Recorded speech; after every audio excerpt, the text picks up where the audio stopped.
Hello, good afternoon. Welcome to another video from T.W White Sons. Taken in part exchange just a few hours ago. Abarth 595. Obviously based on a Fiat 500. This is presented in like a beautiful machine grey metallic. It's done approximately 37,000 miles, but I'll get the exact mileage when we get in the car. And it's in really beautiful condition. Now, for those of you who don't know, this has a 1.4 litre turbo engine. And I must say, I'm in my early 40s, and this reminds me of the days of the old hot hatches, the Renault 5s, Golf GTIs, and it really is exciting to drive. Now, with all our videos, I always like to give a little bit about background on the vehicles, where they've come from, who've owned them. And this car belongs to a local fella, or belonged to a local gentleman who is a prolific car buyer. He changes his cars about every 3 or 4 months. If we ever get anything in that's of interest, he snaps it up. Now, we are actually a Mazda dealer, but we get some unusual part exchanges. Well, not so unusual, but we had an A-Class Mercedes Night Vision that he took a shine to. And he's part exchanged this. Now, he's only had this since about October. It was bought from Bristol Street Motors, so it was mechanically prepped, cosmetically prepped over there before buying it. So the car is in fine fettle. The alloy wheels are all perfect, and I actually helped get these done for him. He's as I say, a very good customer, pops in all the time. He does shift work, so we see him every few days. But he is a car enthusiast, so as you can imagine, the car, you know, is in very good condition. These are aftermarket wheels, but to me they look, I know some aftermarket wheels to me look ridiculous, but these look absolutely superb. We have had a few of these, and I must say, I think I prefer the wheels on the car. The only other thing that's aftermarket is the exhaust. The exhaust is quite throaty, just makes it a little bit more throaty, I must say. I'm not one for making a lot of noise and when I'm driving along, but I think it really lends well to this type of car, so it's probably something I'll do myself if I had one of these. So they're the two things I wanted to point out. And also, this car is a facelifted car. So this was on the cusp. Now, this car was registered 30th of September 2016. And when I was having a look at the market, there was a bit of a crossover, but this is the facelift with I'd say it's a better interior. You've got like a more of a screen with more functionality, more connectivity. I think it's a different front bumper, different headlights. So it is the facelift. And I don't remember that Abarth on the other ones we've had, but I may be mistaken. I'm sure if you're watching this video, you probably know about these cars, probably know a little bit more about these cars than I do. So let's make our way into the car. Let's start at the boot. Now, hopefully you can see from the video the condition of the car is lovely, and the rear lights I think are different as well. And I've taken lots of photographs, so please do study them. So you've got this boot, which I wouldn't say is a bad size. I'd say even if you had a young child, you'd probably get away with the pram, etc. These are a 4-seater car.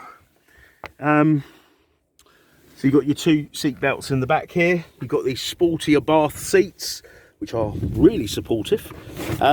These cars do not come with a spare wheel. I don't even think you can get a spare wheel with these cars. All right, you get the inflation kit, but look, it all looks unused. You've got this dinky little parcel shelf here, which I don't know, it's kind of, is it really worth it? But you've got that little parcel shelf there, and these lovely Abarth. I must look up what Abarth means actually.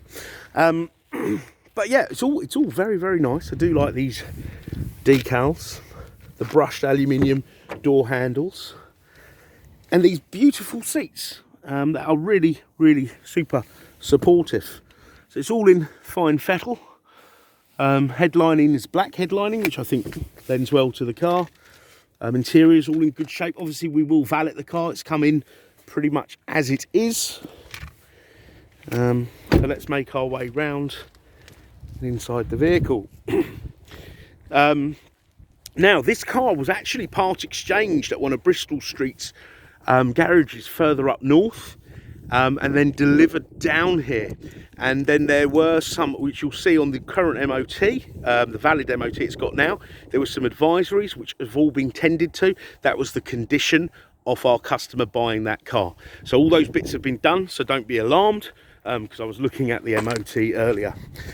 Let's have a look. But we always put our cars through the workshop, no matter how soon, how close it was to when they'd been previously prepped, because you never know, there might be a nail in the tyre or some sort of safety concern. So this will go through our workshop.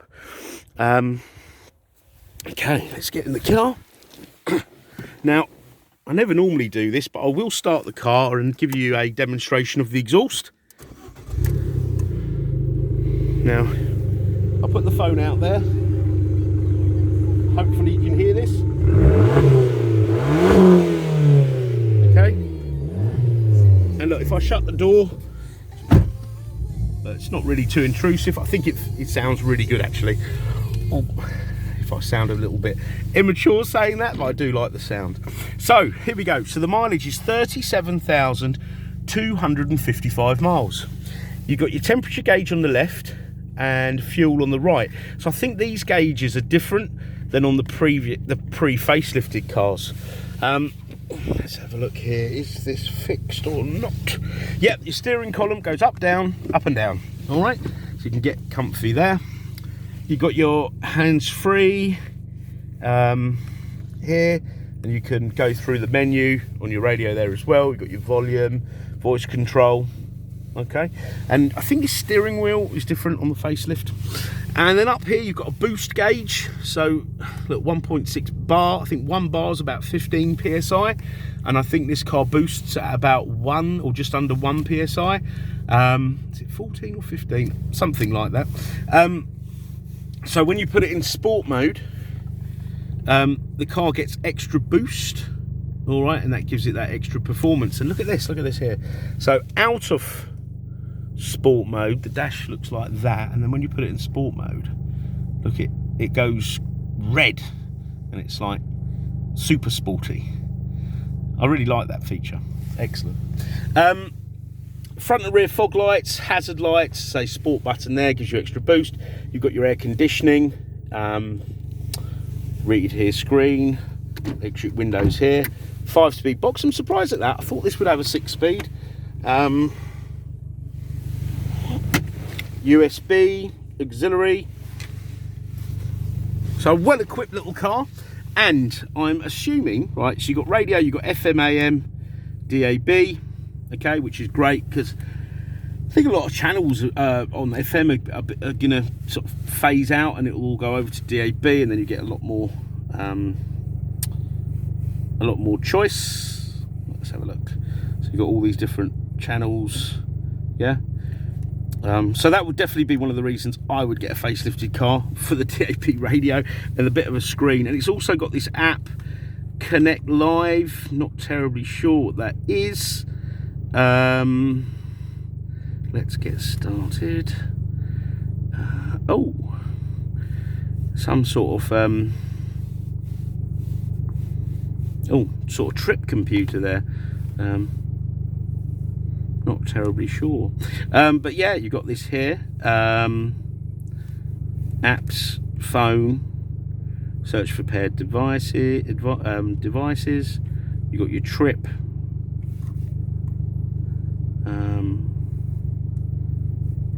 Trip B, instant info, MPG, etc. Okay, so I like this. The earlier ones don't have that. I think it's sort of brings it up to date a little bit. Right, just want to share the service history.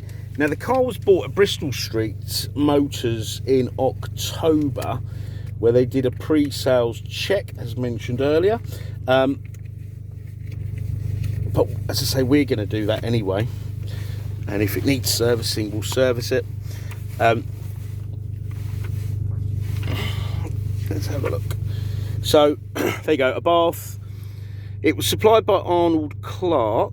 It had its first service there in Arnold Clark. Hang on, was it supplied by Arnold Clark? Not sure where it was supplied, but Arnold Clark, so they're up in Scotland way. Is that, I can't really actually, Aberdeen, yep.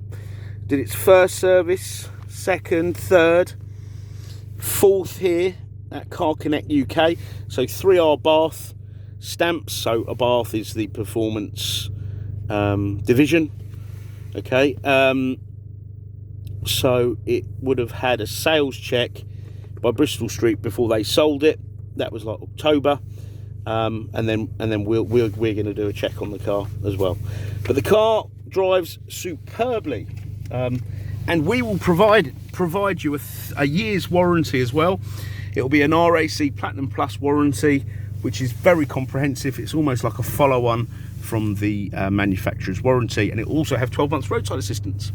It won't be one of those silly warranties where the claim limit is like £250, because you really can't get anything done for that. So we'll put it through the workshop. It'll have a year's warranty. Part exchange is extremely welcome, as you can see, even being a Mazda Suzuki dealer.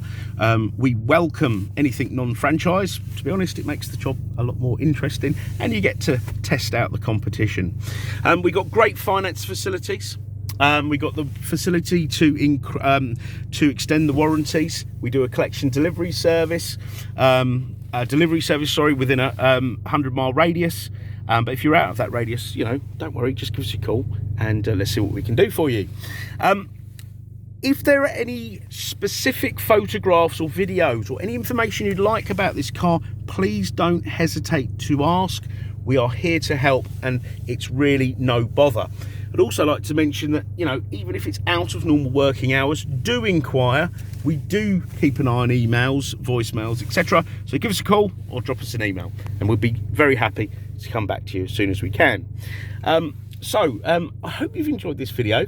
I do apologise if I've missed out any crucial points on the car, but I'm not an expert on these, but I do really like them. It really makes me feel about 18 all over again. So thanks for watching the video. Hope you enjoyed it, and we look forward to hearing from you. Thank you. Bye bye.